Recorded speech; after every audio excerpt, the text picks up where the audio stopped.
Hello. We are concluding my three-part series today of should insert photography niche pivot to brand photography. I am going to very quickly check that my audio is working in all of the places. Let's see. And if you're watching live, just let me know in the comments if you can hear me because my streams are running a hair behind. Anyway, I'm going to keep talking. So today, like I said, we are talking about if family photographers should pivot into brand photography. Okay, my stream is working. And I have a few different points, just like I have been. Last week we covered should portrait photographers and senior photographers pivot to brand photography. Not yesterday, Tuesday, we talked about should wedding photographers pivot to brand photography. And then today we're talking about family photographers. So if you're here and you're a family photographer, I know that you are probably about to head into your busiest season yet. I know a lot of my family photographer friends personally book out either mini sessions or they have specific dates between the months of September, October, and November set aside specifically for family sessions. And I know people in general tend to book family sessions in the fall because that's when people want to send out holiday cards, etc., etc. So on one hand, it's really great as a family photographer to know that this is your busy season. It gives you time to plan. It gives you that sense of security around this time of year of, oh, yeah, like I am going to bring in a lot of money this fall because that's when the majority of my family clients book. That's when I get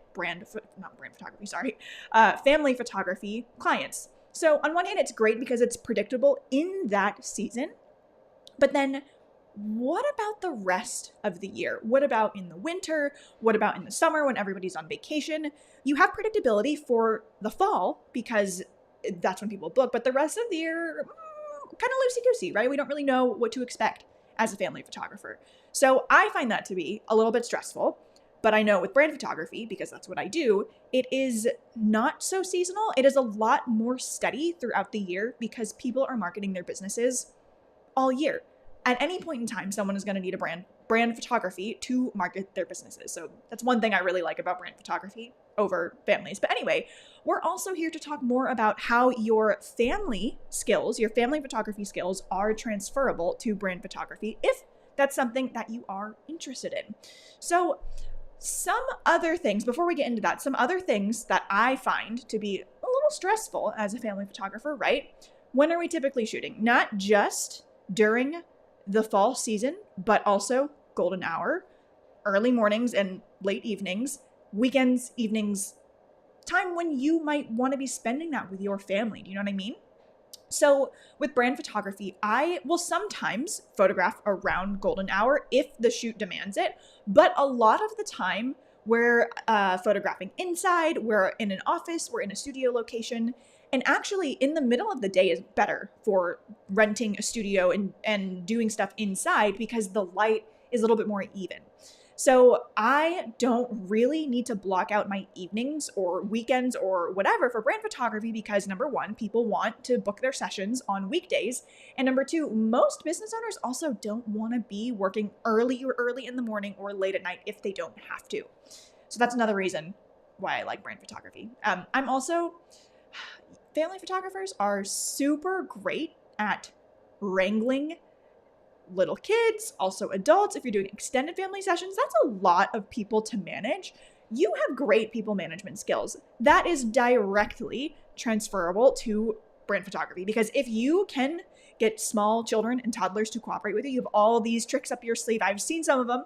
You got all these tricks up your sleeve to have a kid cooperate. And sometimes you change the schedule or the plan of the photo shoot to accommodate these small children, right? That is directly transferable to brand photography. I've talked about it in the last couple of lives, but even though I pre-plan everything and I set a schedule for everything, stuff happens. We don't always go according to plan, and I need to adapt on the day of the session. A lot of the times people will come to me and say, oh my gosh, what do you do when stuff doesn't go according to plan? Like I've had this whole plan, we didn't follow it. That's just how it goes sometimes. And I know as a family photographer, you know that. So brand photography, managing a shoot is going to feel like a breeze because you are already doing it.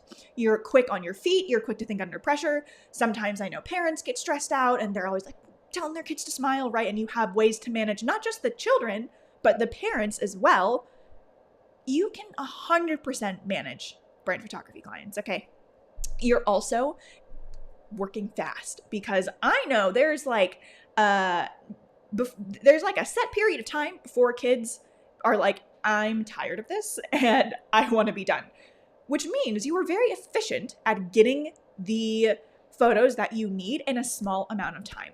That's directly transferable to brand photography, because in brand photography, you want to get a lot of variety in a single time period, whether it's an hour, 2 hours, a half day, whatever. You want to get as much variety as possible in the brand photo shoot.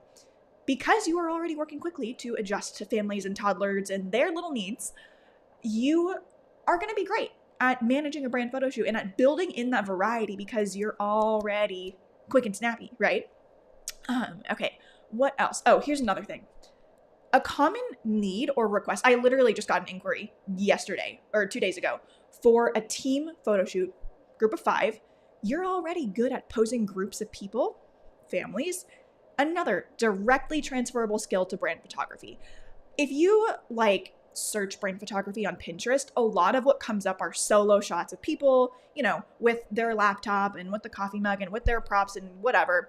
But a lot of brand photography is also photographing multiple people in the same set, whether it's a team, like a real estate agent team, or like a financial team, or it's your client, like a coach, working with a group. Or another example, I recently worked with a Pilates studio where we had multiple people in a photo, up to like 20 people at once. You have to be able to direct lots of people at once and manage lots of people at once, which as a family photographer, especially if you're doing extended family sessions, you already have that skill on the back. So super important. So that's how some of the skills transfer from being a family photographer to a brand photographer. If you have any questions, leave them in the comments. I have an eye on them. Okay, we are going to go back to what I was talking about. Now, here is something that I think people overlook, especially going from any kind of portraiture to brand photography. You think like, okay, well, I like working with kids. I like working with like little toddlers. They bring joy. Same, they bring me joy. I'm not good at working with them, but they do bring me joy. You could, if you wanted to get into brand photography, work with kids brands. I have worked with several kids brands. I'm reading the notes here because I noted just off the top of my head who I've worked with. I have worked with a speech pathologist who worked specifically with kids, a UX researcher who focused specifically on kids. So she brought some kid friends that modeled for us to showcase how she does her user experience research with kids. I have worked with people who offer pediatric services, and I have also worked with sensory kids toys. So a person who designed and develops and sells like wooden, earth, sustainable kids toys. There are so many kids brands out there, clothing brands, toys, food, so many. And if you still want to work with kids and work with children, you can, and do brand photography at the same time. It's like a win-win situation. I've also, even if you're a newborn photographer, I haven't really touched on them. I've worked with lactation consultants. I've worked with sleep consultants. Really, the list is endless. Anyone that you have worked with or any brand that you have worked with, if you're a parent, I'm not a parent, but if you're a parent, any kids brand, just look around your house, all potential brand photography clients for you. It's like, it's everywhere. It's seriously everywhere. Literally anything you buy could be a brand photography client. They're a potential client, right? What else? So if you are a family photographer considering switching to brand photography, other reasons why it could be great, right? You could reclaim your family time. So instead of in the fall, always dedicating your mornings, evenings, and weekends to family photo shoots, mini sessions, whatever it is you're doing in the fall, we can maybe alleviate some of that pressure by offering brand photography with brands you already love, brands that you are already working with. It's amazing. Like it's so nice. I'm not saying you have to totally stop offering family photography. Another common question I get is, oh, how do I start offering brand photography but still do this other stuff that I like doing? I used to be a portrait photographer. I worked with a lot of college graduates and college seniors. That was like where I got my start in photography. I still offered that for a really long time, even after I niched into brand photography. I know plenty of brand photographers who still serve weddings and still do that, and brand photography. A lot of my students are like boudoir photographers, they're headshot photographers, they're family photographers, and they do brand photography. So you can still do both. I'm not saying you have to 100% niche into brand photography and never do anything else ever again, because that is unrealistic as a photographer. Most of the time we get into it because we like doing other things and we like doing things from people. You don't have to stop. Another thing that comes up that I think is an unexpected revenue stream, even after I niched into brand photography, a lot of my brand photography clients would come to me and say, hey, I really need family photos. I already trust you. I already know their kids because maybe they featured their kids in their brand photo shoot. Would you please take my family photos? And sometimes they'll do it. It depends on the family and it depends on what they're looking for. Because I tell them upfront, like, hey, you know I'm not like super great at this. And they're like, yes, but our kids already like you and whatever. So I will still do that.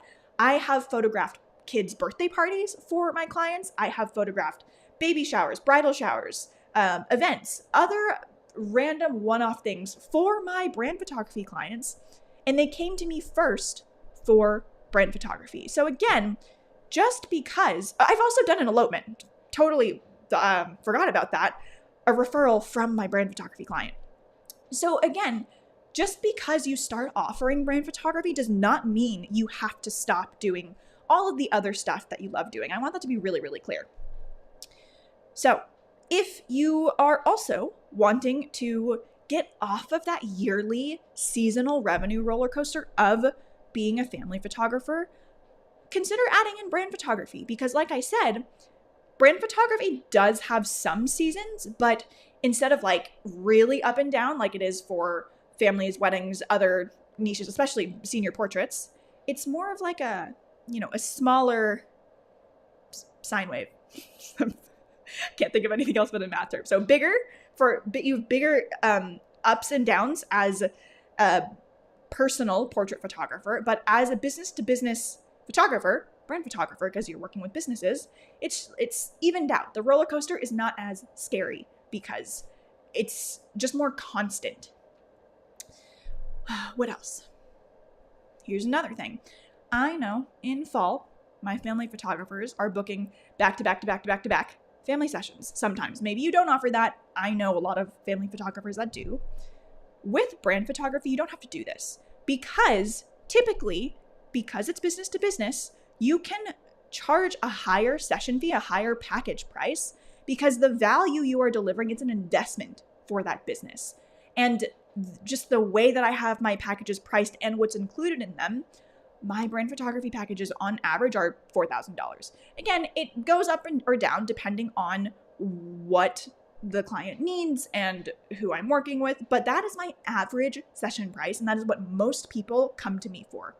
And again, I didn't just pull this number out of nowhere. If you want to know how I've priced, I will share a free workshop that I'm teaching in a couple of minutes. But again, another reason why I am not a family photographer and why I don't go around telling my clients hey, book me for your family photo shoots, is because I find it to be stressful. There's just a lot of moving pieces with family photography.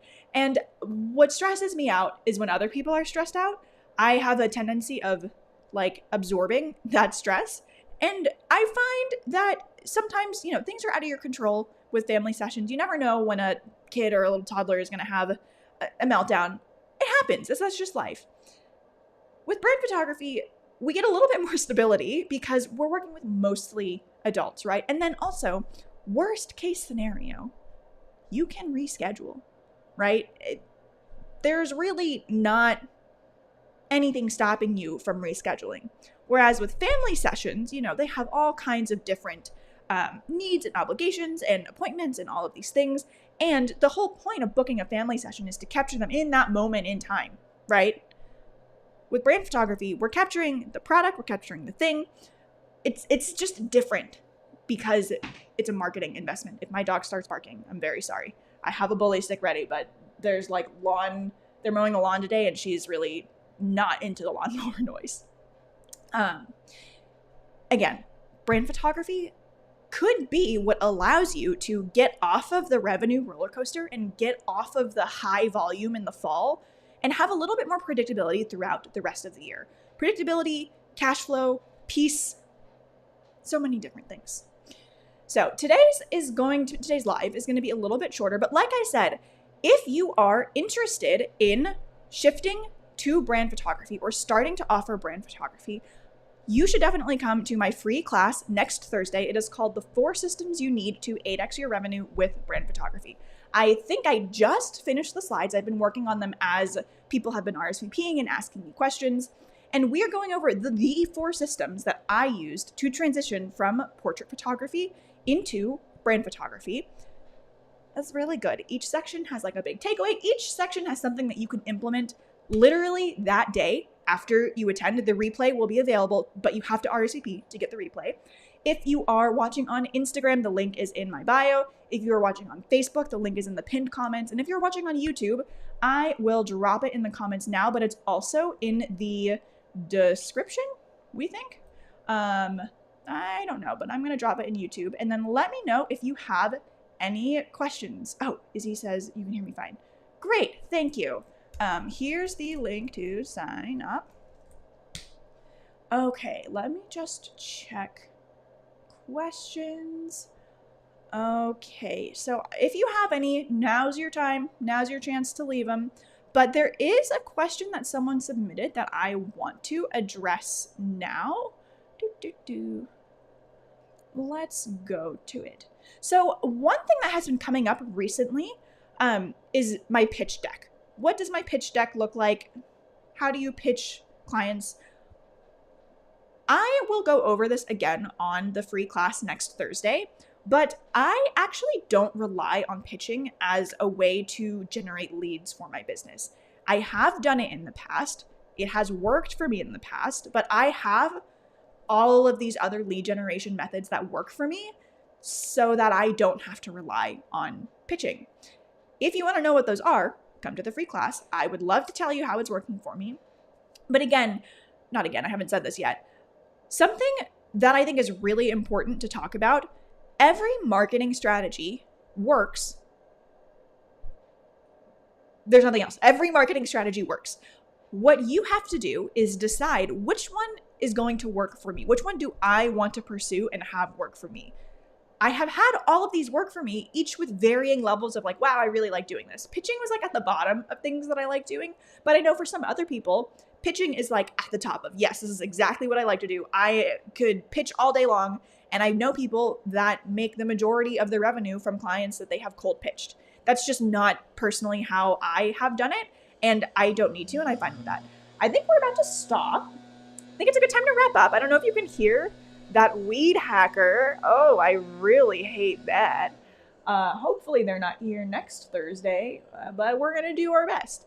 Okay, if you have any more questions, as always, feel free to leave them in the comments. I will come back and address them. But thanks for being here. Thanks for watching. And again, if you want to learn all of these systems, my marketing systems, my sales systems, all of the things, come sign up for my webinar in all of the regular places you would find links. Thanks for watching, and I will see you next Thursday. How do I end this? Goodness, Rosie.